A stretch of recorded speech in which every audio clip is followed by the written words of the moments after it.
बिस्मिल्लाहिर्रहमानिर्रहीम। फ्रेंड जी तो तव्हां चैनल ॾिसी रहिया आहियो इख़लाक़ वॉइस टीवी। फ्रेंड असांजे चैनल में तव्हांखे दिल जी गहराइनि सां अस्सलामु अलैकुम। फ्रेंड दुआ आहे परवरदिगार खां तव्हां सदाईं ख़ुशि हूंदा, आबाद हूंदा। अल्लाह तव्हांखे हर मुसीबत ऐं बीमारियुनि खां पनाह में रखे। फ्रेंड अॼु तव्हांजी ख़िदमत में असां पेश कंदासीं लोक कहाणी आहे, जानवरनि जी कहाणी आहे सोनो कुकड़। हिकिड़े भेरे कंहिं बादशाह पंहिंजे मुल्क में पढ़ो ॾियारियो त जेको बि माण्हू मूंखे का अहिड़ी ॻाल्हि ॿुधाईंदो जेका मूं कॾहिं बि न ॿुधी हुजे तंहिंखे सोनो कुकड़ इनाम में ॾींदुसि। जेकॾहिं मुंहिंजी ॻाल्हि ॿुधल हूंदी त पोइ उन माण्हूअ खे काठ में विधो वेंदो। सॼे मुल्क में उहा ॻाल्हि पखेड़िजी वई। अलाए जे किथां किथां जा माण्हू बादशाह जे कचहरीअ में अची ॻाल्हियूं ॿुधाइण लॻा, पर जेको ॻाल्हि खणे बादशाह पहिरियों ई जुमिले ते चए त हल उहा ॻाल्हि ॿुधल आहे। बसि उन महिल सिपाहियुनि वठी वञी उन माण्हूअ खे बंदि में थे विधो। उन शहर में हिकिड़ो ग़रीब बकरार रहंदो हो। वीचारे खे ॿिनि वेलनि लाइ बि वॾा वस करणा पवंदा हुआ। हिकिड़े ॾींहुं ख़्यालु कयईं त हली का बादशाह वटि क़िस्मत आज़मायां। जेकॾहिं सोनो कुकड़ मिलियो त पोइ मुंहिंजूं आहिनि, जे न त बि हिन आज़ार खां जिंद छुटी पवंदी। सो दिल में हिकिड़ी ॻाल्हि ठाहे अची बादशाह जे कचहरीअ में पहुतो। बादशाह खेसि ॾिसी चयो त मियां कीअं आयो आहीं? जवाबु ॾिनई त साईं अणॿुधल ॻाल्हि ॿुधाइण आयो आहियां। बादशाह खिली चयुसि त मियां तोखां वॾा आक़ल ऐं होशियार ॿधिजी विया, हितां मोटी वञ। बकरार चयुसि त जीअंदा क़िबला पहिरीं ॻाल्हि ॿुधो पोइ फ़ैसिलो करियो। बादशाह चयुसि त चङो भला ॿुधा। बकरार हथ ॿधी हिन तरह ॻाल्हि शुरू कई, जीअंदा क़िबला ही उन्हीअ ॾींहं जी ॻाल्हि आहे जॾहिं तूं अञा नंढड़ो हुएं ऐं तुंहिंजो पीउ हिन मुल्क ते बादशाही कंदो हो। मुंहिंजो पीउ बि हिन मुल्क जो वॾे ऐं वॾो सौदागर हो।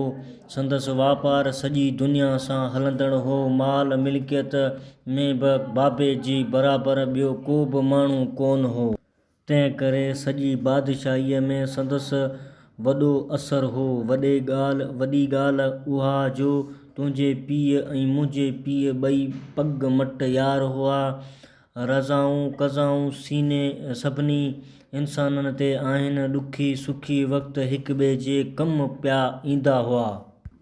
हिकिड़े भेरे बाबो कंहिं विलायत ॾांहुं वापार सांगे वञिणो हो। सो वञण महिल बाबे पंहिंजी घर जो सोनो जंड तुंहिंजे पीउ खे अमानत तौरु रखण लाइ ॾिनो हो ऐं चयो हुआंसि त आऊं तोखां उहो ॾुखी सुखी महल वठंदुसि। केतिरनि सालनि खां पोइ मुंहिंजे पीउ वापारु करे मोटी आयो। उन्हीअ विच में तुंहिंजो पीउ गुज़ारे वियो ऐं तूं तख़्त ते वेठें। पर बाबे जंड वारी ॻाल्हि ज़बान ते कान आंदी, छो जो बाबे उहो जंड ॾुखे वक़्त लाइ पासीरो करे रखियो हो। किन ॾींहं खां पोइ बाबो बि गुज़ारे वियो, पर मरण वक़्तु मूंखे सॼी हक़ीक़त ॿुधायईं। चयो हुआईं त जॾहिं बि ॾुखियो वक़्तु अचई तॾहिं उहो सोनो जंड वञी बादशाह खां वठिजे। कुझु ॾींहं त अल्लाह जी महिरबानी हुई, तंहिं करे मूं साईं जिन खां उन जी घर बि कान कई। पर दुनिया जा लाहा चाड़ा आहिनि। इंसान कॾहिं भरीअ में कॾहिं भाकुर में। ॾुखिया ॾींहं पुछी कोन अचनि, पर तॾहिं बि मूं तव्हांखे तकलीफ़ कान ॾिनी। हाणे जॾहिं खाइण लाइ कुॾीअ न रहियमि तॾहिं अची हाज़ुरु थियो आहियां। हाणे जे अव्हां उहा जंड वारी ॻाल्हि ॿुधी हुजे त पोइ महिरबानी करे जंड मोटाए ॾियो, ऐं जे उहा ॻाल्हि न ॿुधी हुजेव त उहो सोनो कुकड़ ॾियो। बादशाह सॼी ॻाल्हि ॿुधी माठ में अची वियो जे थो चवे त उहा ॻाल्हि ॿुधी अथमि त सोनो जुंड थो ॾियणो पएसि ऐं जे चए थो त ॻाल्हि ॿुधल न अथमि त सोनो कुकड़ थो ॾियणो पए।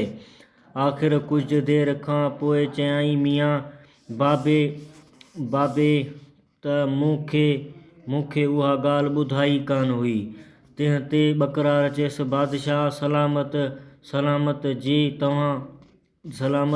तव्हां जे उहा ॻाल्हि ॿुधल कान्हे त पोइ उहो सोनो कुकड़ मुंहिंजो आहे।